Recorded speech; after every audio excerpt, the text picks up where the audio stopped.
लंबी लड़ाई लड़ी देश की आजादी के बाद में आज दिन तक गांव और गांव का किसान खुशहाली के लिए कोशिश जरूर करता है, लेकिन ये सत्ता और शासन आज भी गांव के किसानों की तरफ नहीं देखते।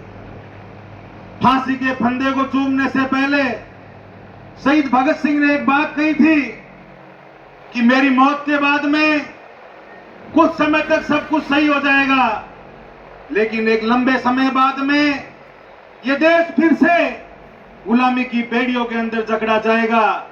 काले अंग्रेज फिर से शासन पर काबू कर लेंगे। आज वो हालात बन गए। सत्ता पर बैठे वो लोग जिनको जनता चुनकर भेजती है, उन्होंने काले अंग्रेजों का रूप ले लिया है। उनको गरीब और किसान से, मजदूर से कोई मतलब नहीं है। गांव गांव ढाणी ढाणी जा रहे हैं। इस ट्रॉमा के दंश को श्री डूंगरगढ़ क्षेत्र की जनता के साथ साथ में, चाहे रतनगढ़ की बात करें, चाहे सरदार शहर की बात करें, बीकानेर तक लूणकरणसर क्षेत्र के, कालू क्षेत्र के सैकड़ों परिवारों ने इस दंश को सहन किया है। हमने इस चीज को महसूस किया है कि लगातार ट्रॉमा की मांग पिछले लगातार लंबे समय से सत्ता और शासन के सामने उठाई जा रही है। लगातार प्रयास किए जा रहे हैं। गांव गांव अलग जगाने के बाद में अभी 2-4 दिन पहले स्थानीय विधायक ने जिस प्रकार से अनर्गल बयानबाजी की, गांव के अंदर उद्घाटन के नाम पर गए और वहां पर ट्रॉमा पर संघर्ष करने वाले, आंदोलन करने वाले लोगों के बारे में जो बात कही, और बड़ा अहंकार, मैं स्थानीय विधायक ताराचंद जी सारस्वत को इस मंच के माध्यम से कहना चाहता हूं कि ट्रॉमा हॉस्पिटल इस संघर्ष की, इस क्षेत्र की सबसे ज्वलंत मांग है। और आप घमंड के अंदर जो आपके भाषणों में अहंकार दिखता है, अहंकार रावण का नहीं चला था, रावण को भी राम ने झुकाया था। आपका घमंड ये श्री डूंगरगढ़ की जनता, नौजवान और किसान सहन नहीं करेंगे। आप गांव के अंदर कह रहे हो कि मैं ही जमीन दूंगा, मैं ही फीता काटूंगा, मैं ही पैसे दूंगा, मैं ही सब कुछ करूंगा। आप अपने घर से दोगे क्या?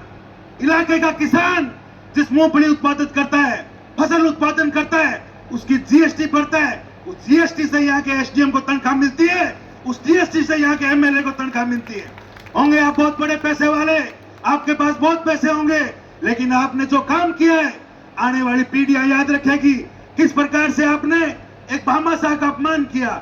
एक भामाशाह आगे बढ़ा, उसने सैकड़ों लोगों की मौतों को देखा, वो आगे बढ़ा।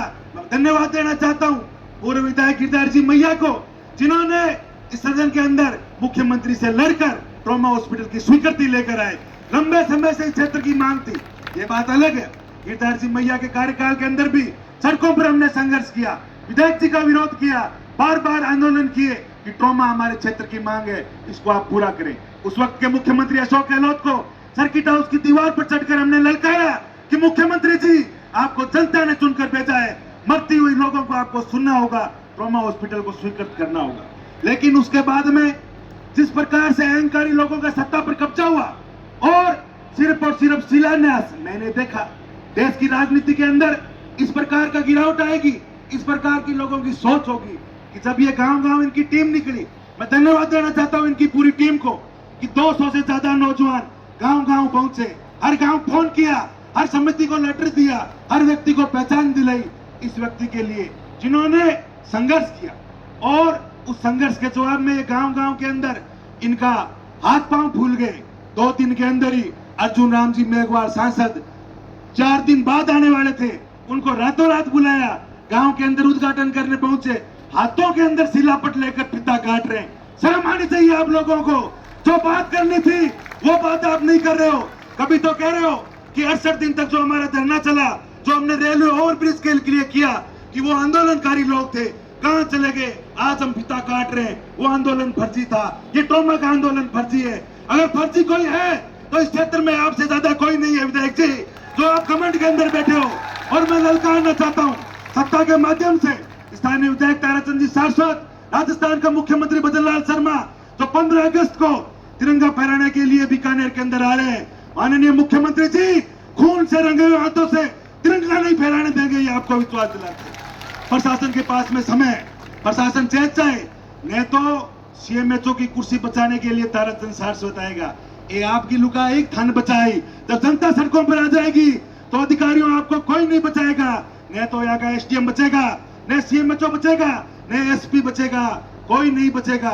राजस्थान के अंदर मुख्यमंत्री इस बात को सुन ले, सैकड़ों लोगों की जान गई है, उन जानों की कोई कीमत नहीं है। हरियाणा के आदमपुर के बिश्नोई परिवार के लोग जो हमारी आस्था के केंद्र मुकाम के अंदर आ रहे थे, दादा बेटा पोता 3 पीढ़ियां एक साथ खत्म हो गई। और उस दिन यहाँ भारतीय जनता पार्टी जन सुनवाई का ढोंग कर रही थी, 6 लाशें पड़ी थी और जन सुनवाई का ढोंग कर रही थी। मैंने खून खोला, मैंने नौजवानों के आशीर्वाद से, किसानों के सम्मान से सुमित कोटारा मंत्री के सामने बात रखी तो तारातन 400 बढ़ गया कि 1 साल हुआ है, आप 2.5 साल पहले मर गए थे क्या?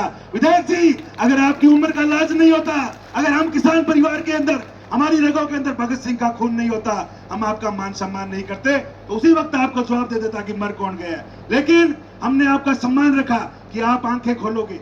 आज मैं धन्यवाद देता हूं doctor APJ Abdul Kalam welfare society को, श्री डूंगरगढ़ी सेवा समिति को और तमाम नौजवान साथियों को, जिन्होंने हर घटना के अंदर आगे बढ़कर अपनी जान पर खेलकर नौजवानों की, किसानों की जान बचाते हैं। लेकिन आखिर कब तक ट्रॉमा हॉस्पिटल के संघर्ष को, लगातार जो मुहिम है, इसको आर पार की लड़ाई के अंदर लड़ेंगे। मैं आप तमाम नौजवान साथियों को विश्वास दिलाता हूं कि जहां जहां किसान का पसीना बहेगा, हम सब नौजवानों का खून बहेगा, लेकिन आपके सम्मान और स्वाभिमान के साथ में किसी को समझौता नहीं करने देंगे। आप सब लोग पधारे, ये आज का अभी आगाज है। नौजवान साथियों, धीरे रे मना, धीरे सब कुछ होए, माली सीते सो झगड़ा, ऋतु आए फल होए।